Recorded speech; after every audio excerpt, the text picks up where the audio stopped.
لیں کہ شریعت اصل ہے، شریعت اصل ہے، طریقت اس کی فرع ہے۔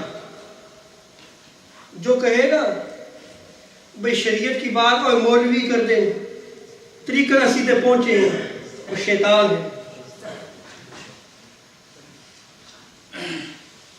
وہ کیا ہے؟ شیطان ہے۔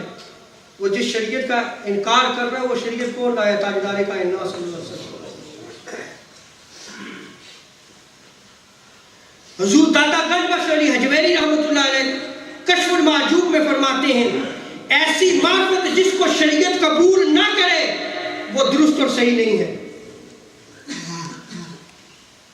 حضرت خواجہ شاہ سلیمان توسوی رحمۃ اللہ تعالی علیہ ملفوظات میں فرماتے ہیں خلاف شرع ایک معمولی سا کام بھی بندے کو درجہ ولا سے گرا دیتا ہے۔ ایک معمولی سا کام بھی اگر وہ خلاف شرع کرتا ہے وہ درجہ ولایت سے گر جائے گا۔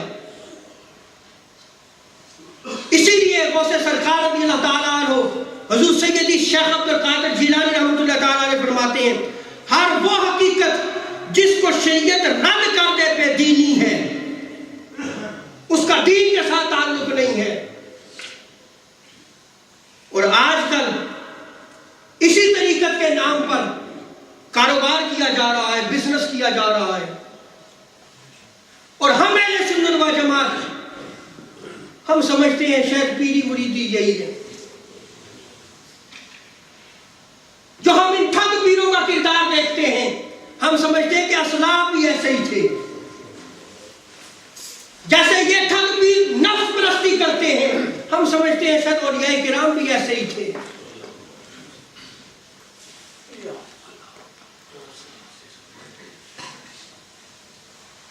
مسند ارشاد پر جو بیٹھے یاد رکھ لیں اس کا عالم ہونا ضروری ہے۔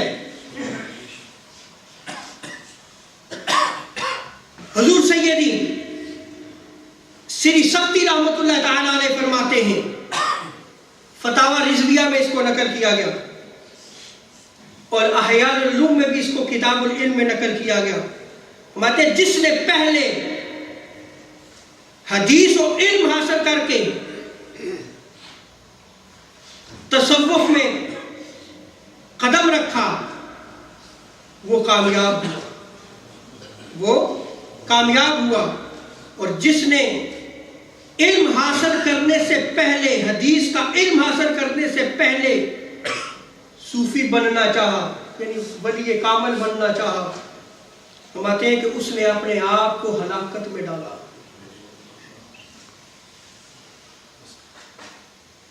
حضرت جنید بغدادی رحمۃ اللہ تعالیٰ علیہ فرماتے ہیں کہ جس نے قرآن یاد کیا نہ حدیث لکھی، یعنی جس کو علم شریعت نہیں ہے، طریقت میں اس کی ابتدا نہ کرو، وہ پیر نہیں ہو سکتا، وہ صاحب مسند ارشاد نہیں ہو سکتا۔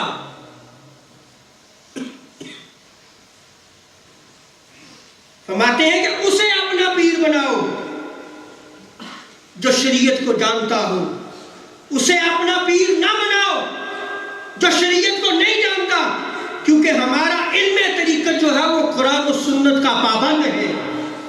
تو جو کتاب و سنت کو نہیں جانتا، نہ قرآن نہ حدیث، اس کو اس کا علم ہی نہیں ہے، تو پھر وہ مخلوق کی کیا رشد و ہدایت کا فریضہ سر انجام دے گا جب اسے خود قرآن و سنت نہیں آتا۔ اور آگے دیکھیں امام شارانی رحمۃ اللہ تعالیٰ علیہ نے بھی اس کو بیان کیا طبقات الکبریٰ میں۔ آپ فرماتے ہیں کہ تمام اولیاء کرام کا اجماع ہے کہ طریقت میں صدر بننے کے لیے اور طریقت کا صدر بننے کے لائق وہ ہے جو علم شریعت کا دریا ہو، علم شریعت کا دریا ہو، اور وہ شریعت کے اصول عام و خاص، ناسخ و منسوخ سے آگاہ ہو، عربی زبان میں کمال مہارت رکھتا ہو، اس کے مجاز اور استعارے کو جانتا ہو۔ آگے آپ فرماتے ہیں امام شارانی کہ ہر صوفی فقیہ ہے، ہر صوفی